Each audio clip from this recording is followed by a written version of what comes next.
Bienvenidos al curso Project Management orientado a la certificación PMP. En esta oportunidad vamos a estudiar la primera parte de gestión del alcance del proyecto. Este proceso, gestión del alcance del proyecto, tiene como objetivo garantizar que el proyecto incluya todo y únicamente todo el trabajo requerido para completarlo con éxito. El objetivo principal de la gestión del alcance es definir y controlar qué se incluye y qué no se incluye en el proyecto. Es decir, que al proyecto no le falte nada y que al proyecto no le sobre nada. Eso es gestión del alcance del proyecto.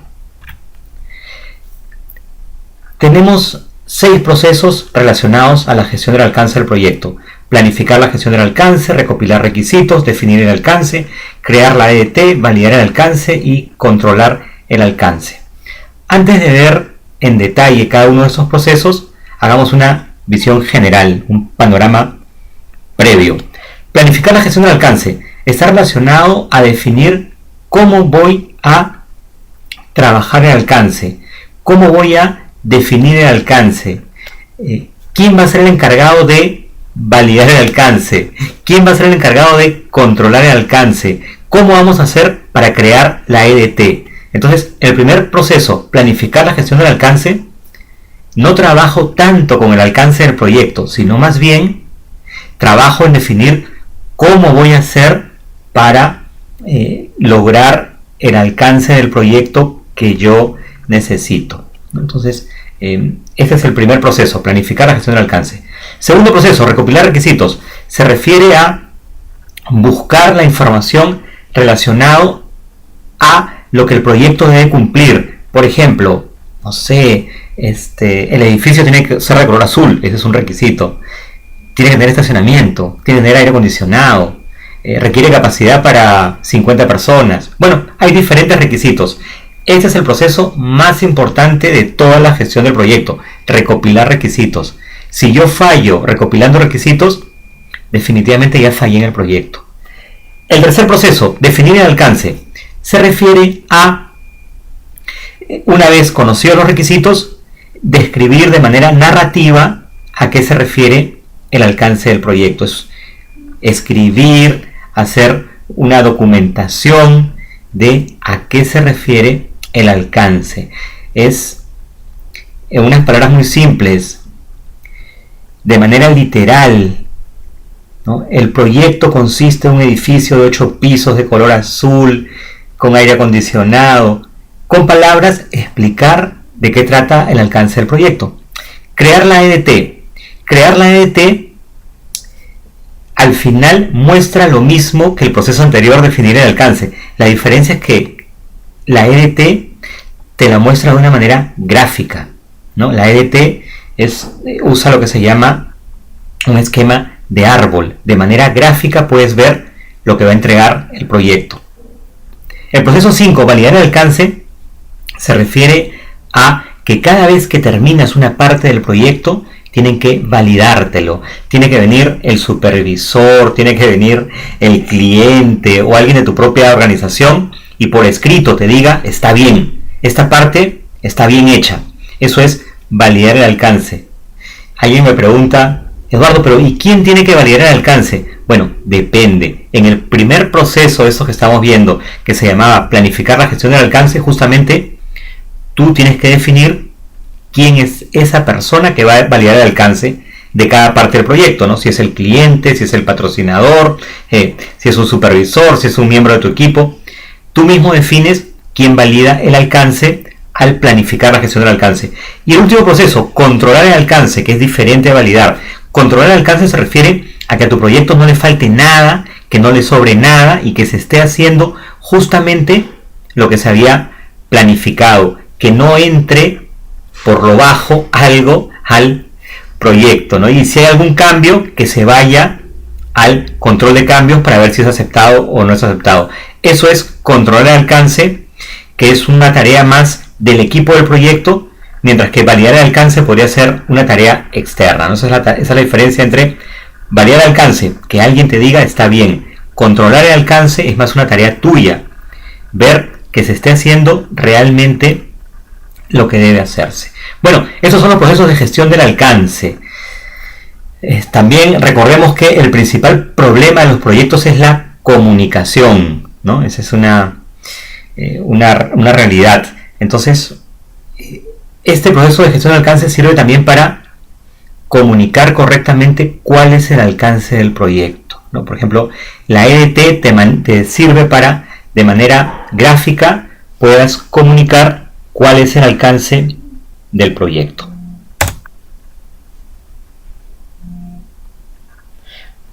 Bueno, entonces vamos a ver el proceso número 1, planificar la gestión del alcance. Es documentar, definir, validar y controlar el alcance. Documentar quién lo va a hacer, cómo se va a hacer, la definición, validación y control del alcance. El principal beneficio de planificar la gestión del alcance es que provee una guía y dirección acerca de cómo será manejado el alcance a través de todo el proyecto. Con este proceso te da un lineamiento de cómo se va a manejar el proyecto. Bueno, este de acá es el chiste más antiguo de gestión de proyectos. Está referido a cómo diferentes personas ven de diferente manera el proyecto, lo que les decía hace unos minutos, problemas de comunicación. Cada uno ve el alcance del proyecto de manera diferente. Y bueno, esta es la forma moderna, ¿no? Entonces, todos deberíamos de ver de la misma manera el alcance del proyecto. Todos deberíamos tener la misma visión. Este curso de gestión de proyectos, de gestión del alcance, espero que nos sirva para que todos tengamos la misma visión. Entradas a planificar la gestión del alcance, el acta de constitución, el plan para la dirección del proyecto, factores ambientales y activos en los procesos de la organización. Herramientas y técnicas que las vamos a ver como siempre con más detalle: juicio de expertos, análisis de datos y reuniones. Juicio de expertos se refiere a información recibida de partes con experiencia y conocimientos. Juicio de expertos, preguntar a una persona, a una organización que conozca el tema. Análisis de datos, analizar documentos y datos para ir descubriendo posibles soluciones. Para planificar la gestión del alcance, el análisis de alternativas permitirá mostrar diferentes formas de solucionar un mismo problema. Los proyectos se hacen para solucionar problemas. Analizando las alternativas podemos ver diferentes formas de solucionar los problemas. Reuniones. Los proyectos necesariamente tienen que tener reuniones, pero estas reuniones tienen que ser reuniones efectivas.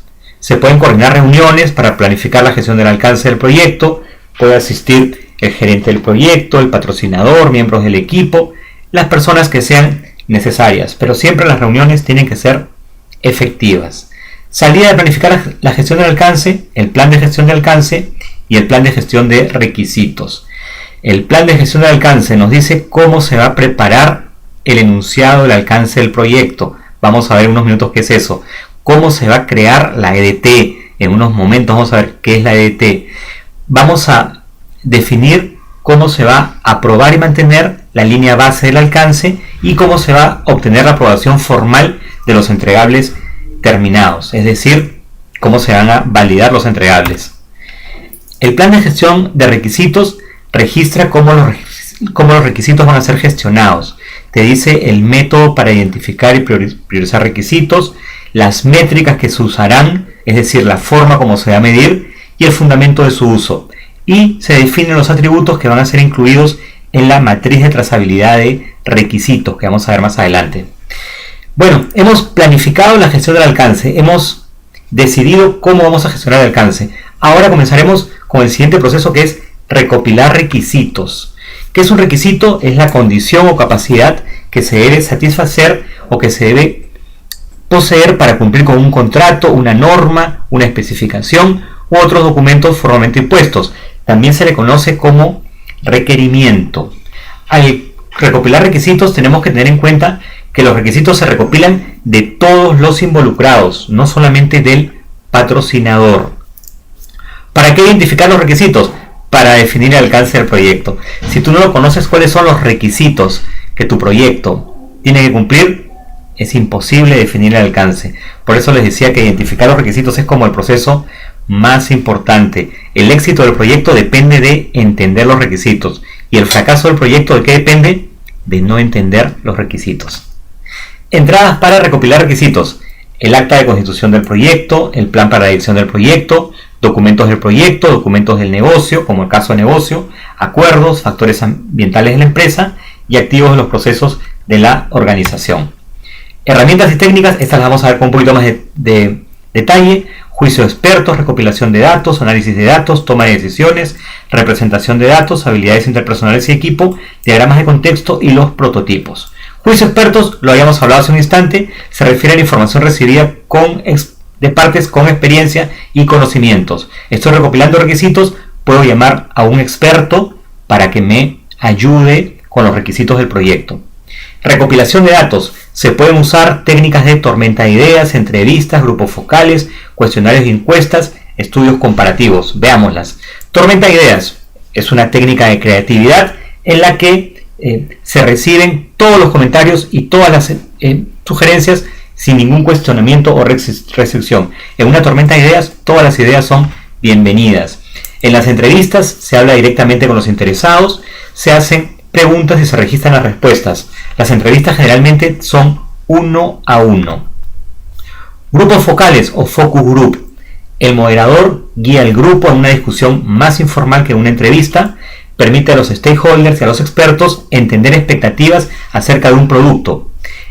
Podría haber un problema en que los líderes podrían imponer su opinión. En un focus group uno escucha a las demás personas y cuando una persona que es líder de opinión da un mensaje, las demás personas podrían ser influenciadas por ese mensaje. Bueno, entonces el focus group se juntan a las personas, se presenta algún tema y las personas van dando sus opiniones con un moderador. Muchas veces el moderador es un psicólogo.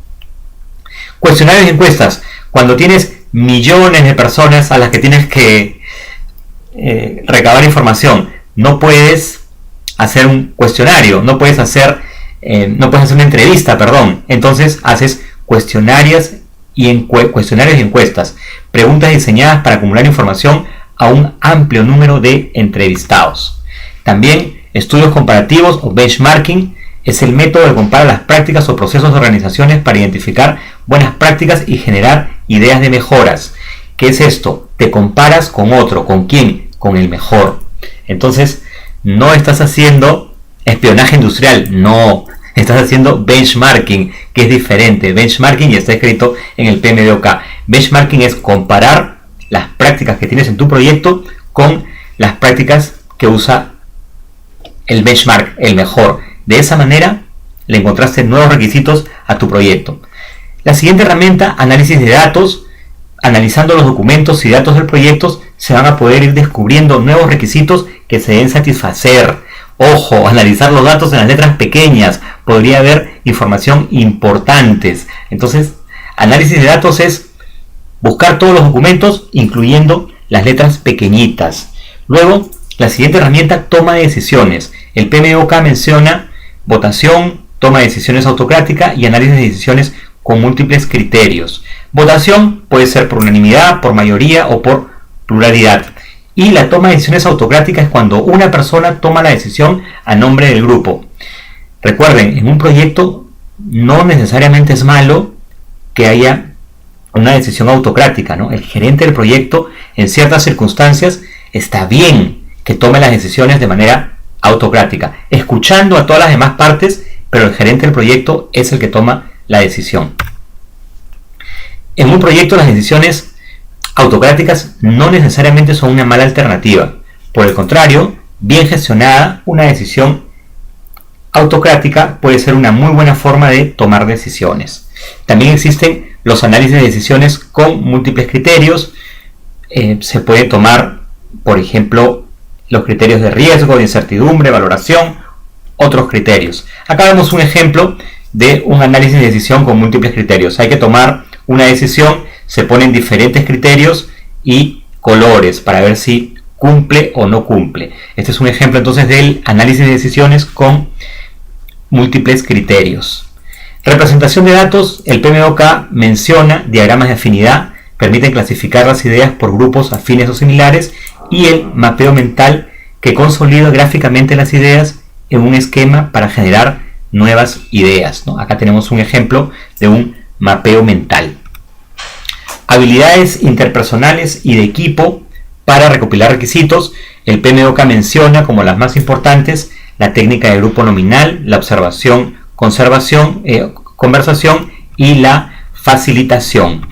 La técnica de grupo nominal es similar a la tormenta de ideas, pero al terminar la tormenta de ideas se vota para quedarnos con las mejores ideas, ¿no? Es un proceso de votación para priorizar. La observación-conversación es una forma de recopilar requisitos viendo a las personas, conversando con las personas y acerca de cómo realizan su trabajo. Esta observación es sumamente útil para procesos en los que hay dificultad para que la gente que usa el producto exprese sus requisitos. Si no te quieren dar los requisitos, tú como gerente de proyecto puedes usar la observación y conversación para obtener esos requisitos. La facilitación. Se pueden realizar talleres para definir requisitos interfuncionales. Las sesiones facilitadas desarrollan confianza, fomentan las relaciones y mejoran la comunicación de los participantes, lo que ayuda a lograr el consenso. Entonces, un facilitador es una persona que ayuda para que se llegue a un consenso, para que se establezcan los requisitos del proyecto. Diagramas de contexto es una herramienta para recopilar requisitos. Describe visualmente el alcance del producto, mostrando el sistema del negocio y cómo las personas interactúan con él. Muestra las entradas, los actores y las salidas. Las personas ingresan esta información, se hace esto, esta es la salida. Es un diagrama de contexto. Los prototipos, excelente herramienta para recopilar requisitos. Son tangibles y permiten a los stakeholders experimentar y no solo discutir acerca de representaciones abstractas. Es un modelo del producto esperado, una forma rápida de obtener retroalimentación. Sirve para mitigar riesgos. Me mandan a construir 1000 cocinas. Si yo no he estudiado Project Management, construyo las 1000 cocinas y se las doy al cliente. Y el cliente me dice, no me sirve. Esta hornilla es muy grande. Entonces, un gerente de proyectos que ha estudiado Project Management seguramente usará esta herramienta. Construye una cocina y se la entrega al cliente y le dice, ¿qué te parece? Y el cliente le dice, no, mira, esta hornilla no me sirve porque es muy chica. Excelente, has recopilado un requisito y tienes que modificar una cocina, no 1000 cocinas. Entonces, estos prototipos sirven para algunos proyectos masivos o incluso nosotros los constructores también usamos prototipos. ¿Qué prototipo usamos? Una maqueta, ¿no? Critícame a mi maqueta. Dime que la maqueta está muy grande, que acá le falta, lo que quieras. Critica la maqueta. De esa manera yo recopilo requisitos. Pero por favor, no me critiques el edificio cuando esté terminado. Entonces, el prototipo es una forma de recopilar requisitos. Salida de recopilar requisitos, documentación de requisitos y la matriz de trazabilidad de requisitos. Los requisitos tienen que ser específicos, trazables, consistentes y aceptados por los stakeholders. Específico significa, bueno, un requisito específico tiene que estar terminado el 31 de diciembre. Es súper específico eso, ¿no? No me puedes decir, tiene que estar terminado en el momento adecuado. Eso no sería específico. Trazable, tiene que ser, ¿por qué? Ok, tiene que estar terminado el 31 de diciembre, pero ¿por qué? A eso se refiere trazable, el tracking, ¿no? Consistentes. No puede ser que me digas tiene que estar terminado el 31 de diciembre y tiene que ser de alta calidad y no puedes gastar mucho dinero. No, todos los requisitos tienen que tener consistencia. Y finalmente los requisitos tienen que ser aceptados por los stakeholders. La matriz de trazabilidad de requisitos relaciona los requisitos con sus orígenes y ayuda a monitorearlos a lo largo del ciclo de vida del proyecto. Asegura que lo registrado en los requisitos sea entregado al final del proyecto. Acá tenemos un ejemplo de una matriz de trazabilidad de requisito. El requisito, el motivo, solicitado por quién, ¿no? Entonces, está el requisito y a qué se debe el requisito. Entonces, en la matriz se pueden colocar más columnas, ¿no es cierto? Más información, lo que uno desee acerca del requisito. Bueno, y hemos visto los primeros dos procesos: planificar la gestión del alcance y recopilar requisitos. En el siguiente video vamos a ver los siguientes procesos. El siguiente proceso que veamos sea definir el alcance.